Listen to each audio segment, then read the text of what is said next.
What makes public sector unions different from private sector unions? Is it the kind of work they do, the people they represent, or does it all just come down to money? In this episode, I'm setting the record straight on what makes these two sectors of unions completely and explicitly different, because a key part of this greater discussion is knowing exactly that. My name is Siena, this is the new Frontline, and today we're unpacking public versus private sector unions. Those who say that we're in a time when there are no heroes, they just don't know where to look.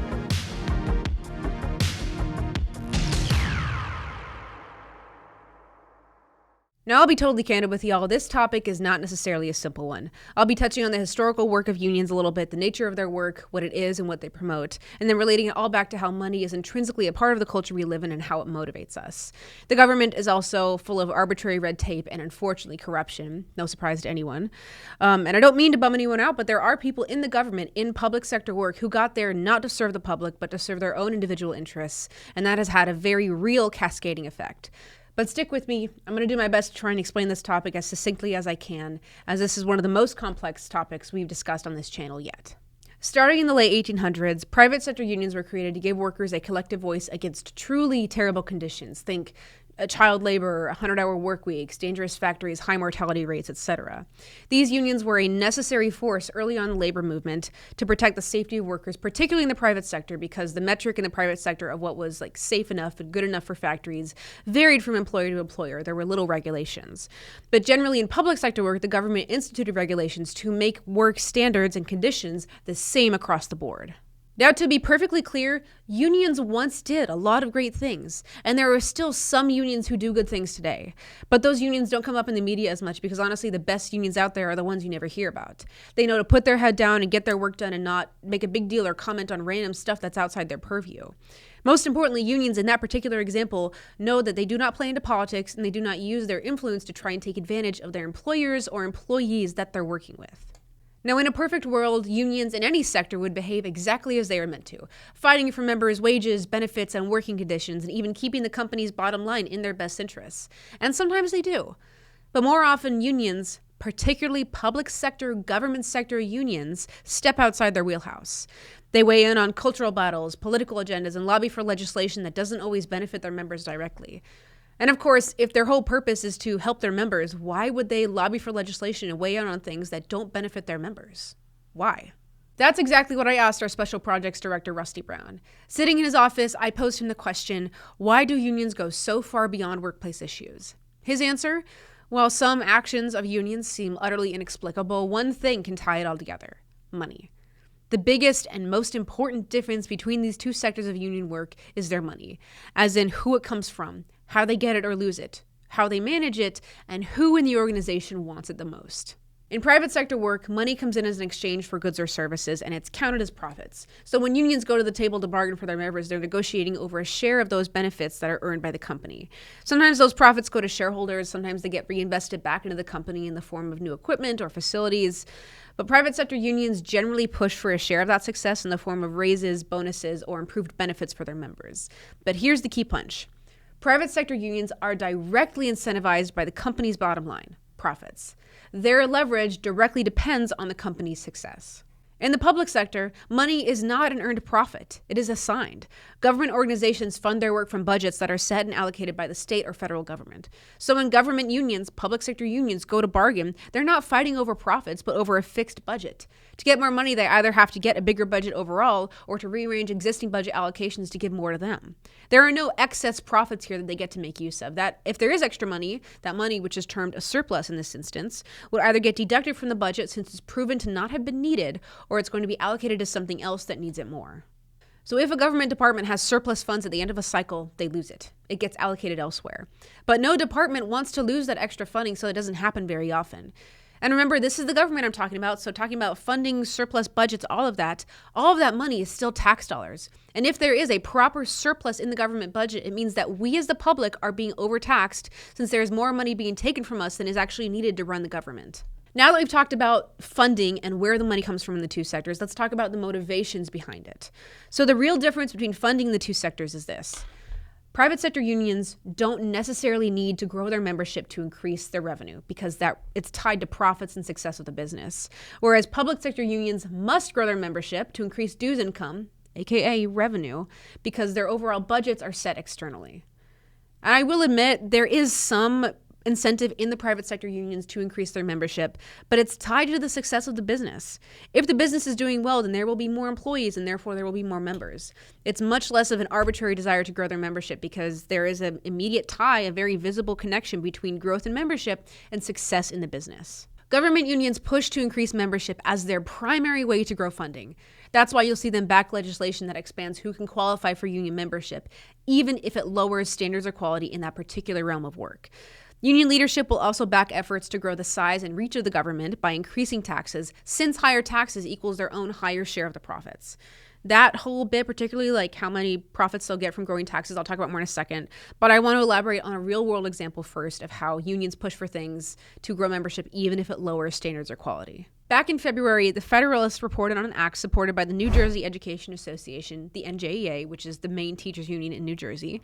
This act removed the requirement that prospective teachers needed to pass basic tests in reading, writing, and math. The union claimed that these tests were barriers to certification. Y'all, a teachers union called being literate in reading, writing, and mathematics a barrier to teaching. I'm sorry, what?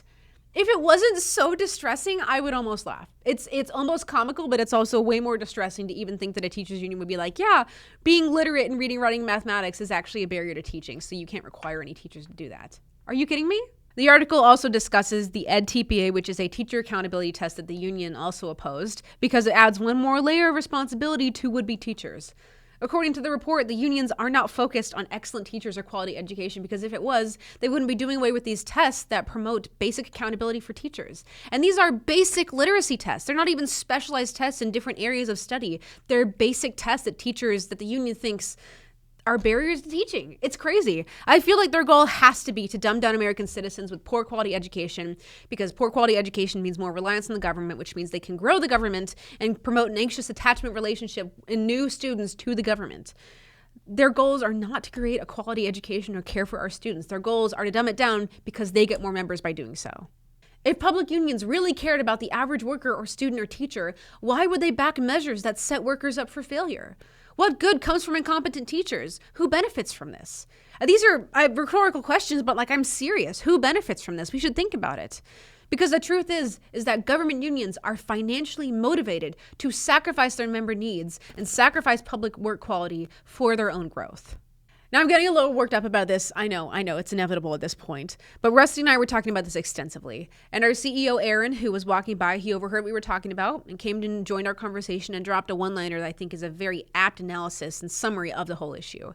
What Aaron said was, the bigger the government is, the bigger slice of pie union leaders can get. So forget corporate greed, man. This is union greed. And it's much worse because they're not gunning for something they've earned through their hard work. They're gunning for your tax dollars, which for some reason they feel entitled to.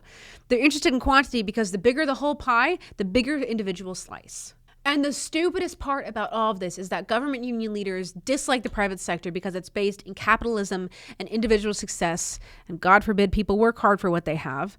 But a well-funded government is possible through private sector innovation. Taxpayer funding is possible through a thriving private sector.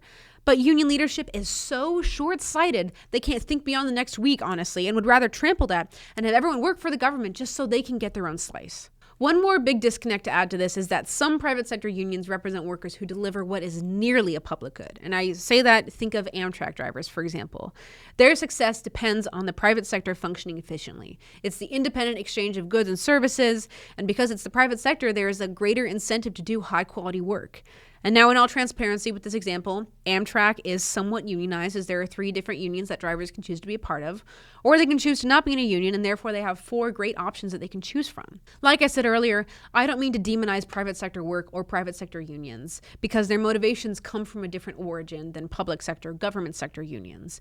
I would also happily lift up Amtrack unions to support the example that there are good unions out there, but you never hear about them because they aren't concerned with making a political statement. They're concerned with servicing and supporting their members, which is the primary job of a union. So to bring this all back to the main point here, government unions grow by getting more workers, and you get more workers by expanding government services. So government unions back efforts that echo their desire to grow government services because that gets more workers, and more workers means more members, and more members means more taxes, and more taxes means more money flowing through government coffers. Moving on, how do we relate this all the way back to the work of the Freedom Foundation? Well, this overarching union agenda has unfortunately been successful for decades because public union leaders simply refuse to tell public workers of their constitutional right to opt out or even decline membership outright. They historically have strong-armed public workers and made it confusing or difficult to opt out, even sometimes forcing dues payment through state legislation. Because continual membership means continual funding for unions. That's the financial incentive here. I offer you the question that if unions truly cared about your rights and your options as a public worker, that they would freely disclose membership for what it is, an option. It is insidious and scary that they so consistently portray optional membership as something that is mandatory or necessary to succeed. And I don't mean to tell you what to do, honestly, but that dishonest portrayal of union membership and union options does not sit right with me, and it shouldn't sit right with you either. One more example is to look at the Teamsters, which has a private sector arm of work and a public sector arm of work. They're very unique in that they have union membership options for both sectors of work. They historically represented private sector drivers, truckers, workers, Teamsters, it's in the name. But currently, the Teamsters membership is experiencing the most growth in public sector union membership. That's not an accident. That is an intentional shift from advocating for industry productivity to advocating for expanding government roles and payroll. Finally, Freedom Foundation and other similar groups like us advocate for limited government and transparency to fight this very dynamic. And the reason why union leaders are so virulently against our work is because they themselves understand that more roles and more staff in the government does not inherently equal more problems being solved. So there you have it. Private sector unions versus public sector unions. Private sector unions rely on company profits and business success. Public sector unions rely on government budgets, taxpayer money, and growing government payrolls, even if it means lowering standards and raising taxes. The fight for tomorrow starts today. In this episode, I set out to provide you with a lot of information about the differences between public sector and private sector unions, and particularly the funding and the motivations behind them. Linked in the YouTube description are a lot of other videos and resources that I think are helpful and provide some other insight into this topic. Because while unions may have started this fight, we are here to finish it. Thanks for watching, and I'll see you at the front line.